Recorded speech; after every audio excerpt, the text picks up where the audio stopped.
हे अशक्य असले जरी तरी प्रत्येक गुरुवारी सद्गुरुमूर्ती अंतरी आणून पाठ करावा। तेही अशक्य असल्यास प्रत्येक एकादशीस वाचणे ह्या स्तोत्रास कौतुक त्याचे पहावया। स्तोत्र पाठका उत्तम गती अंती देईल गुरुमूर्ती। ऐहिक वासना सत्वर गती त्यांची पुरवून श्रोते हो। ह्या स्तोत्राच्या पारायणे मंदबुद्धी होतील शहाणे। कोणा आयुष्य असल्या उणे तो पठणे होय शतायू। धनहीनता असल्या पदरी कुबेर येऊन राबेल घरी। हे स्तोत्र वाचल्यावरी सत्य सत्य त्रिवाचा। संततिहीना संतान होईल स्तोत्र केल्या पठण। स्तोत्र पाठकाचे संपूर्ण रोग जातील दिगंतरा। भय चिंता निवेल मान मान्यता वाढेल।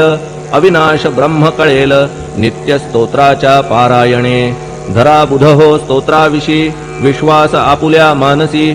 तर्क वितर्क कुकल्पनेसी जागा मुळी देऊ नका। शिर्डी क्षेत्राची वारी करा पाय बाबांचे चित्ती धरा। जो अनाथांचा सोयरा भक्त काम कल्पद्रुम।